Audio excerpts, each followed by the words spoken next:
Listening instructions. The listening test is about 30 minutes long and audio will be played once. There are 4 parts to the listening test. You will be given 10 minutes after the completion of the test to transfer answers to an answer sheet. Each part contains 10 questions with a total of 40 questions. Section 1. You will hear 2 colleagues, Marcus and Ella, discussing a work project. First, you have some time to look at questions 1 to 5.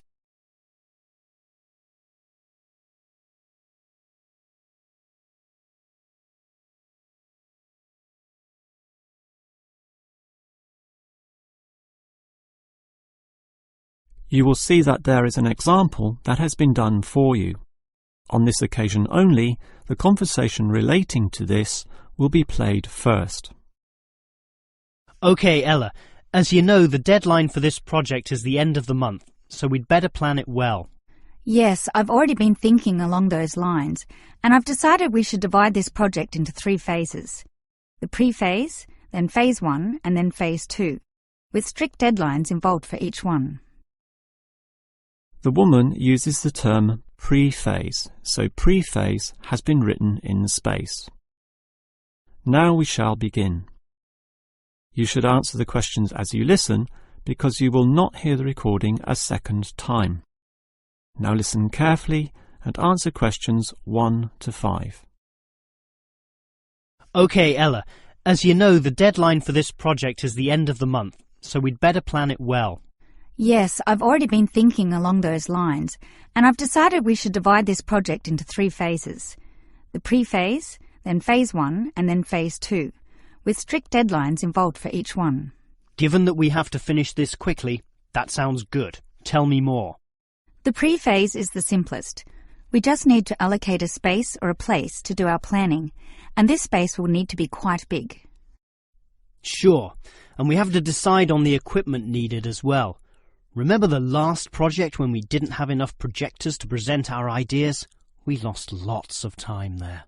Yes, that was a bad start. That's why, after the pre-phase is finished, I've allocated a mere 3 days for phase 1. That will involve drawing the plans. We'll need Jenna to help us. And Marco. Yes, but not Susan. Susan is just far too busy to participate, as much as I'd like her in the team. Let's just take Fred instead. He'll do. Sure. Fred's not as experienced as Greg, but I agree he'll do fine for this job. Then it's straight into phase 2. Collecting, collating, analysing and preparing the final report. Can we do that in 5 days? I think that's optimistic, which is why I scheduled 6. That's almost a week. Do we have that much time? We do, and with the right people, 6 days should see the job done. Who are the people for this phase? Arthur and Rob, right? No, Arthur's got other things to do, and Rob's on leave, so Mike alone will be the main man on this part. He's done it before, so it should be fine. But he may need some help with the smaller tasks. Someone who is good with detail and procedures. Peter's not free at the moment, so I can arrange Leo to chip in some time and advice. Leo's very useful, particularly under pressure. And that's everything sorted. Well done, Ella. This report should certainly be ready in time. Before you hear the rest of the conversation, you have some time to look at questions 6 to 10.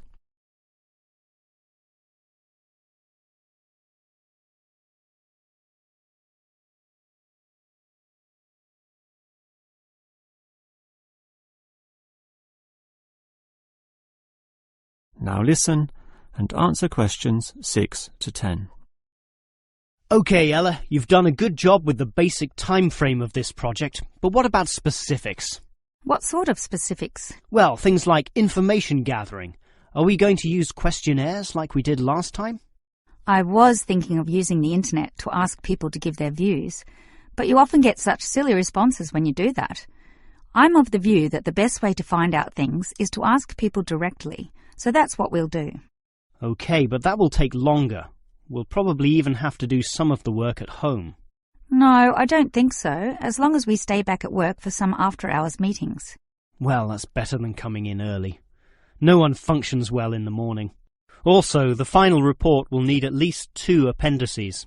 Not only that, we'll have to attach a small booklet to the end, containing printouts of the relevant parts from all the foreign websites we accessed. That will take even more time. Are you sure we can meet this deadline? Yep, I've worked it all out and I'm confident we can do it.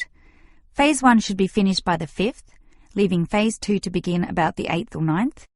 Now, there's a public holiday on the 10th, meaning that everything should be able to be submitted on the 15th. And after that, we can relax and celebrate on the 25th when the design division gives us approval to go ahead. Ha!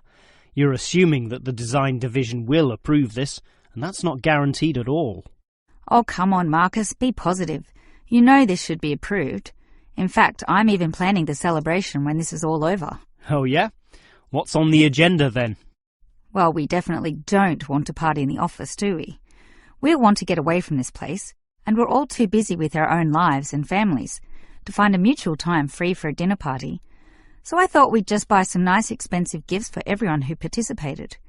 We can just give these to the people here in the office. That sounds fine to me, but make sure they're not too expensive. The budget department will never approve the cost. Don't worry, I know how much I can get away with. All right, I'll leave that with you. That is the end of section 1. You now have half a minute to check your answers.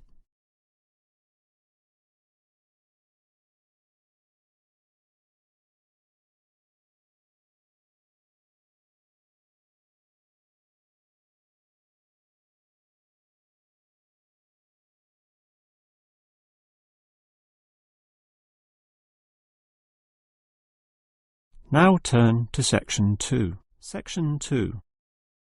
You will hear a maintenance worker talking to a university officer about some recent storm damage to the main building. First, you have some time to look at questions 11 to 15.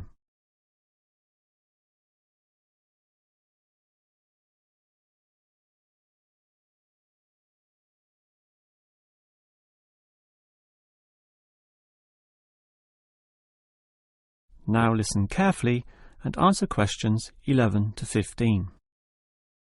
Hello there. I was asked to tell you about the extent of the damage to the main building caused by the recent storm. Oh, that's right. I take it that most of the damage is just to the main building? It is indeed, since the building is so old. However, luckily the damage is minor and all of it can be fixed in one day, given that we have 5 people in our team. What will you be doing first? I understand you start at 8 in the morning. That's right, and we were going to remove the fallen tree, but we've been told there are exams that morning, and I'm sure the sound of those saws and other heavy equipment will disturb all the students. So instead we'll fix that leaky roof. That's a 4-hour job, since it involves substantial repair, not like fixing broken windows, which can be done quite quickly. So you'll fix the broken window after that, from midday? We could do that, but since we'll be working in the ceiling, it's more logical to get rid of those birds' nests there. It's a small job, but will require crawling inside the ceiling cavity, which is not an easy exercise, so that will take about an hour. But this is good, since by that time the exams should be over, and we can address that tree which has been blown over. After our 1-hour lunch break, of course. It will be quite noisy dealing with that, but it will be finished by 3 o'clock. Some of our staff will then leave to fix things on another site. An office nearby needs a new window. But 2 of us, including myself, will remain here to paint over that discoloured patch of wall in your office. Oh, good. It looks so horrible at the moment. Well, we'll certainly make it look good once again. And in the last hour of our working day, we'll fix up that problem with the wiring. Apparently the power doesn't go to one of the classrooms. Probably some water has gotten into the fuse box, so we'll just change a few wires and clean up the moisture, and it should be fine. Before you hear the rest of the talk, you have some time to look at questions 16 to 20.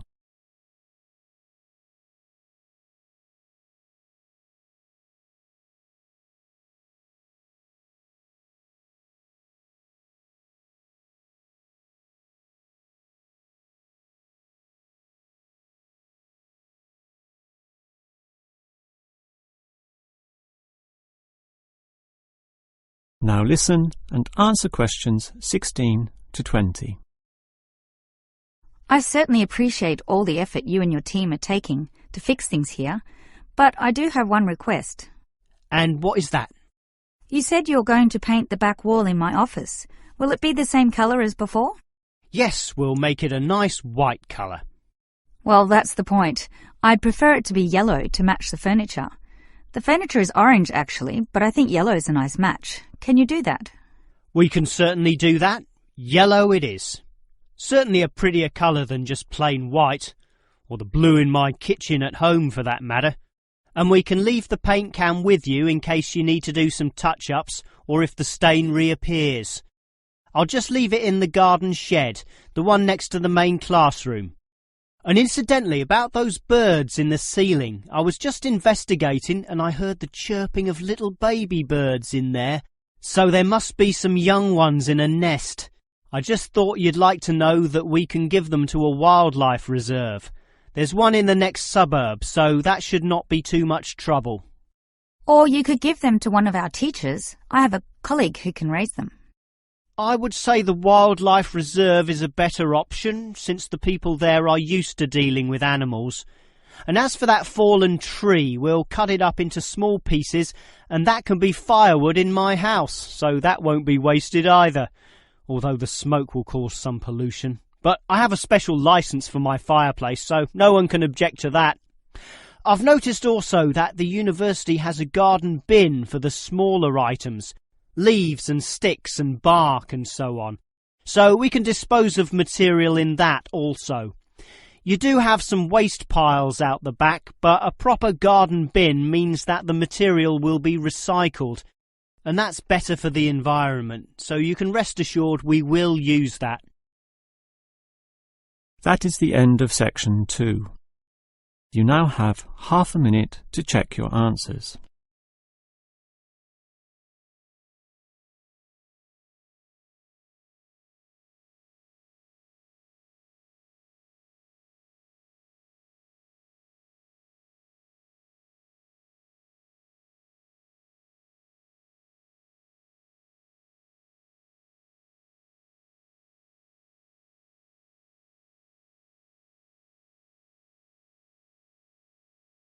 Now turn to section 3. Section 3. You will hear 3 students, Steve, David and Susan, discussing the different courses they attend. First, you have some time to look at questions 21 to 26.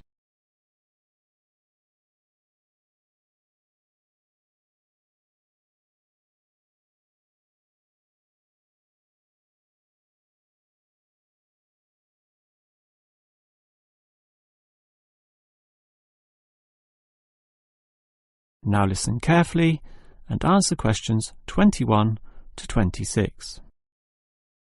Well, gentlemen, we've almost finished our second semester at this university. What do you think of all the courses we attend?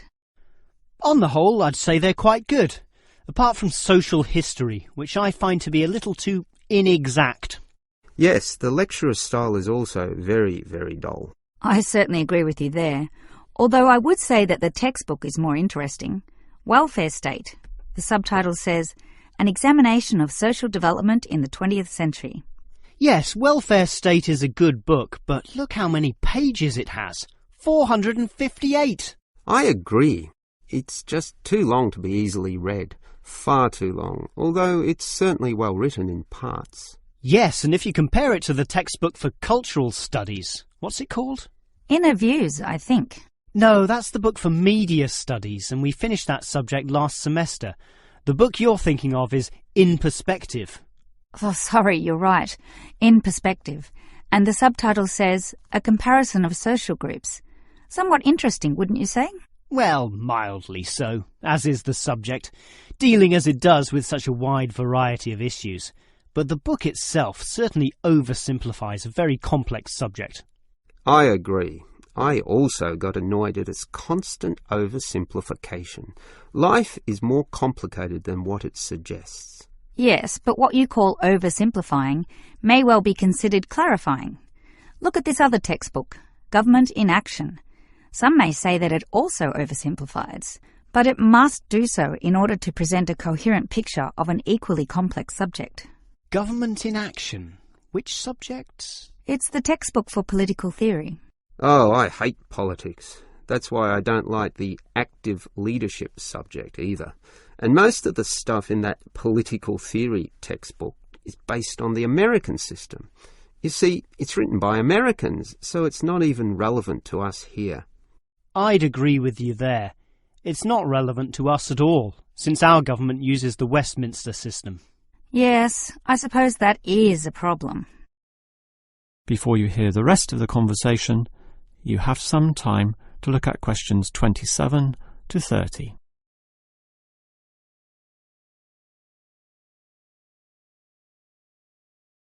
Now listen and answer questions 27 to 30. Well, it seems we all have certain criticisms about the textbooks we're using, but at the same time we all like some elements, at least, of the subjects we're studying. What's your favourite subject, David? I'm not sure. I like political theory, but... Cultural studies is by far the best, even better than political theory, which I also like, but just not as much. Why do you say that, Steve? I was thinking perhaps social history is worth considering as best. Social history is good, but I made my choice because the subject is relevant to this modern society. But so is social history, and I like the historical element, which the other subjects lack. Even political theory examines history only briefly and in a very narrow way, so I'd say social history is the most rewarding for me. What about you, Susan? I think social history is certainly very good, but political theory is, in fact, the best, since basically every human system boils down to politics. So, despite a certain irrelevancy in the details, the basic message remains as relevant as ever. Oh, Susan, you can't be serious. Let's ask Olive again. She's over there. Olive! Which subject do you think is the best?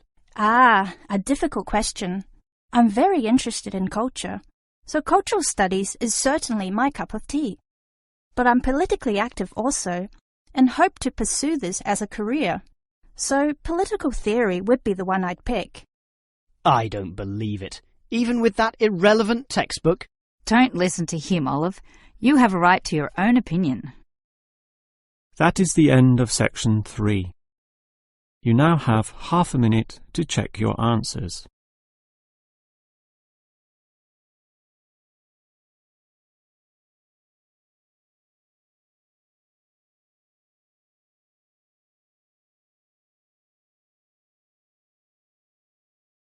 Now turn to section 4. Section 4.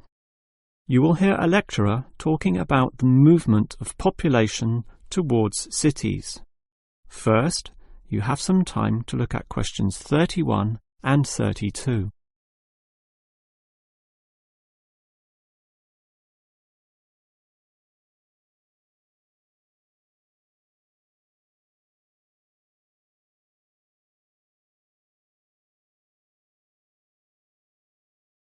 Now listen carefully and answer questions 31 and 32.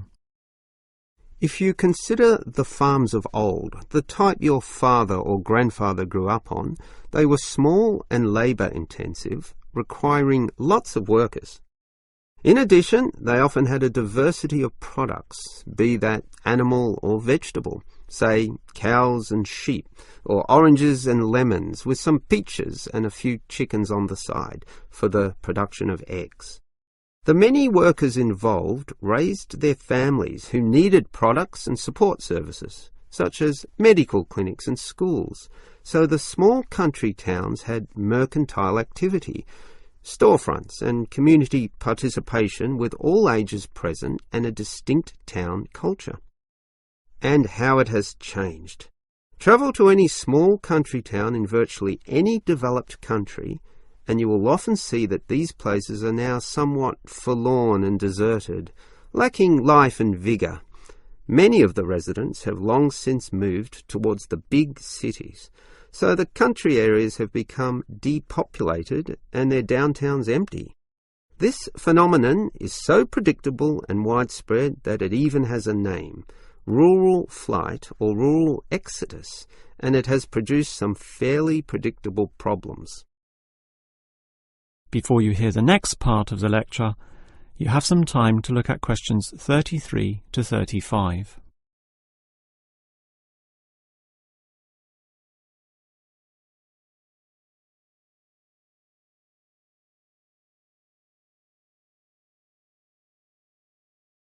Now listen and answer questions 33 to 35.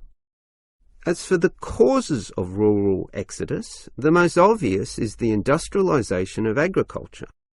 This comes in two aspects, one of them being monocultural farming practices. What this means is that it is now more efficient to have one product and focus on its needs almost exclusively. So, for example, animal husbandry will usually involve a single type of animal, say pigs, but with huge factory farming techniques, or, in other words, the second aspect, economies of scale.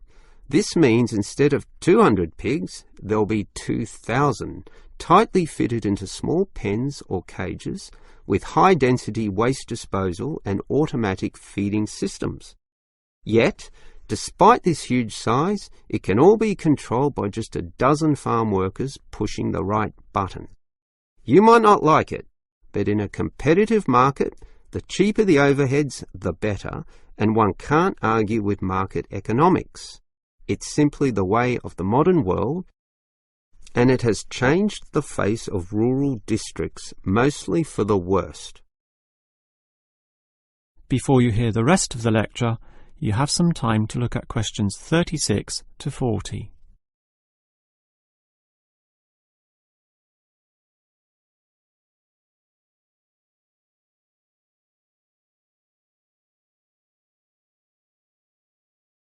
Now listen and answer questions 36 to 40. We can talk at length about the problem of rural exodus, but what about solutions? Well, there is certainly some cause for hope, since many are now feeling the negatives of increasing urbanisation, negatives which the countryside generally does not have.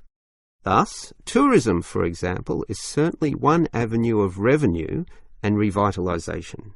The most important consideration here is that the local residents themselves participate in developing such initiatives and deciding what happens, since outsiders, be they state government or city-based planners, do not fully understand the local settings, the possibilities which may be on offer, or the town culture, since even small rural areas can be highly distinctive from neighbouring ones. For example, the Daylesford area has developed a tourist industry based on the natural springs there, putting forward the angle that this water is relaxing and revitalising for the health.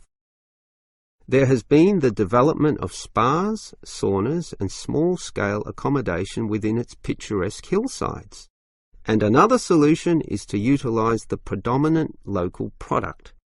This takes advantage of the fact that many city people are developing a dislike for factory-produced and packaged foodstuffs. They are becoming interested in products that can be sold directly to them at a cheaper price, while preserving all the freshness from the tree or animal. It is important here that the country area is not only characterised by a specific product, but markets this idea well. For example, many areas of country Victoria have developed widespread grape growing and winemaking facilities and encourage wine tasting tourism, now a thriving industry with an international patronage. Similarly, Harcourt is famous for apples, Shepparton for mature cheeses, and Mildura for its citrus products. Such strategies, done well, give hope that rural areas can revitalise somewhat and once again be lively and interesting places to live in. That is the end of section 4. You now have half a minute to check your answers.